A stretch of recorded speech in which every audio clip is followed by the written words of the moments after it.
நிறைய பேஷண்ட்ஸ் வந்து பிரெக்னென்ட் ஆயிட்ட உடனே they very comfortable with primary consultant. இப்போ எங்களை தான் பார்த்து கன்சீவ் ஆயிருக்காங்க, ஃபர்ஸ்ட் ஒரு ஸ்கேன் 2 ஸ்கேன் நம்ம பண்ணும்போது தே கெட் வெரி கம்ஃபர்டபுள். அவங்க என்ன கேட்பாங்கன்னா, நீங்களே என்டி ஸ்கேன் பண்ணிட முடியாதான்னு தான் ஃபர்ஸ்ட் கேட்பாங்க. But we tell them that it is completely very important separate department as it is. அதனால அந்த ஸ்கேன்ஸ் வந்து ஸ்பெஷலிஸ்ட் பண்ணுவாங்க, ஃபீட்டல் மெடிசன் யூனிட்ல இருக்கிறவங்க தான் பண்ணுவாங்கன்றத சொல்றோம். ஸோ அந்த ஸ்கேனுக்கும் வயபிலிட்டி ஸ்கேனுக்கும் இருக்கிற முக்கியத்துவத்தை நம்ம சொல்லாமல் அமிச்சிட்டோம்னா பேஷண்ட்ஸ்க்கு புரியாது. ஏன்னா வயபிலிட்டி ஸ்கேன் ஒரு டேட்டிங் ஸ்கேன்ன்றதை வந்து ஒரு 5 to 10 மினிட்ஸ்ல பண்ணி முடிச்சிட முடியும். ஆனால் நம்மளோட என்டி ஸ்கேன் உங்களுக்கே தெரியும், it might take ½ an hour ஒரு 1 hour பொசிஷன் ஒழுங்கா இல்லைன்னா. அது இல்லாமல் ரிப்போர்ட் ஜென்ரேட் பண்ணவும் கொஞ்சம் டைம் எடுக்கும். So there are important things that we wanted to tell to every other patient who is viewing this video is NT ஸ்கேன்ன்றது nuchal translucency scan. So நம்ம வயிறு மேலே ஸ்கேன் வச்சு பார்க்கும்போது அந்த அப்டாமினல் ஃபேட், மசில் இதெல்லாம் தாண்டி குழந்தைய பார்க்கணும். அந்த குழந்தை வந்து ஹார்ட்லி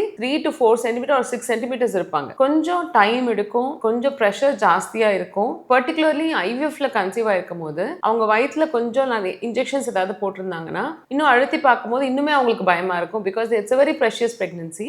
அதனால பயப்படாதீங்க, கொஞ்சம் ப்ரெஷர் கொடுத்து பார்த்தா தான் தெரியும்.